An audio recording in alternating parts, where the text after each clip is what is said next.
তোমরা চাইলে কিন্তু তোমাদের বাসার সামনে এরকম একটা হোম লেখা ওয়ালমেট লাগাতে পারো। আর এই ওয়ালমেটটা কিভাবে বানাবে সেটাই দেখিয়ে দিব আজকের ভিডিওটাতে। তো চলো আজকের ভিডিওটা শুরু করা যাক। প্রথমে আমি কম্পাস দিয়েছি, কম্পাসের মাধ্যমে রাউন্ড রাউন্ড শেপ করে নিচ্ছি। আর তোমরা অবশ্যই খেয়াল রাখবে শেপগুলো যাতে সমান হয়। এরপর কার্ডবোর্ড গুলোকে আমি কাট করে নিব।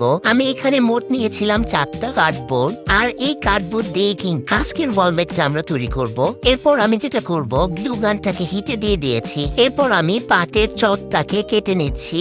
আমি 4টা পাটের চট কেটে নিব, যেহেতু আমি বোর্ড ইউজ করছি 4টা। এরপর পাটের চটগুলোকে রাউন্ড শেপে কাট করে নিতে হবে। এরপর আমি গ্লু গানের সাহায্যে একটা একটা করে লাগিয়ে দিই। ভিডিওতে যেভাবে দেখতে পাচ্ছেন ঠিক সেম ভাবে লাগিয়ে দিবেন, এতে শেপটা অনেক সুন্দর আসবে। সরাসরি লাগালে শেপটা নষ্ট হওয়ার একটু চান্স থাকে, তাই এভাবে কেটে কেটে লাগালে ভালো হয়।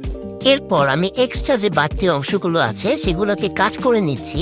এন্ড এই যে দেখতেই পাচ্ছেন, আমি 4টা পাটের চট দিয়ে এরকম রাউন্ড শেপের বোর্ড রেডি করে নিয়েছি। তারপর আমি এরকম পাতা কাট করে নিব। এই পাতাটা আমি নিয়েছিলাম ঢাকা থেকে। আপনারা যে কোনো উলের দোকানে গেলে পাবেন, 100 টাকার মতো নিতে পারেন। আর এটা থেকে কিন্তু আপনারা অনেকগুলো পাতা পাবেন। আমি এখানে ইউজ করেছিলাম 16টা পাতা। তো আমি এটার মধ্যে কিন্তু পাতা অ্যাড করে দিয়েছি, সাথে কিন্তু অ্যাড করে দিয়েছি লেজ। আপনারা চাইলে কিন্তু যে কোনো ধরনের লেজ ইউজ করতে পারেন আপনাদের পছন্দ অনুযায়ী। এরপর আমি লম্বালম্বি ভাবে পাটের চটটাকে কেটে নিচ্ছিলাম, কারণ এটা দিয়ে আমি ডিজাইন করব। পাটের চটের মধ্যে এরকম একটা সুতা লাগিয়ে দিয়েছি, ম্যাক্রোমের সুতা, দেখতে যাতে এটা সুন্দর লাগে। এন্ড এটা দিয়ে কিন্তু আমি বো রেডি করে ফেলবো। এন্ড বোটাকে আমি এরকম মিডলে লাগিয়ে দিব, যেটা থেকে দেখতে অনেক বেশি সুন্দর লাগবে। এই ডিজাইনটার কারণে কিন্তু অনেক বেশি ভালো লাগছে। এর মিডলে কিন্তু আমি ম্যাক্রোমে সুতা দিয়ে পেঁচিয়ে দিয়েছি। তারপর আমি গ্লু গানের সাহায্যে এটাকে স্টিক করে দিব। এন্ড সেম প্রসেসে আমি কিন্তু আরো 3টা বানিয়ে নিব। যাই হোক, যারা এখন আমার ভিডিওটা দেখছেন অবশ্যই কিন্তু আমার ভিডিওতে কমেন্ট করে যাবেন আপনারা কে কে কোথা থেকে আমার ভিডিওটা দেখেন। আর অবশ্যই কিন্তু আমার পেজে একটা ফলো দিয়ে যাবেন। তো এরপর আমি যেটা করছিলাম, আমি নোটগুলোর মধ্যে প্রথমে পেন্সিলের সাহায্যে হোম লিখে নিচ্ছিলাম, মানে প্রতিটাতে এক একটা ওয়ার্ড লিখে নিচ্ছিলাম। তো প্রথমে আমি এইচটাকে কভার করছিলাম। প্রথমে আমি একটা ম্যাক্রোম দিয়ে দেখলাম, বাট দেখলাম যে দেখতে বেশি ভালো লাগছে না, তাই আমি 2টা অ্যাড করলাম। অ্যান্ড মিডলে একটা অ্যাড করেছি, দেখতে যাতে সুন্দর লাগে। এটাকে দেখতে কিন্তু অনেক ইউনিক লাগছিল।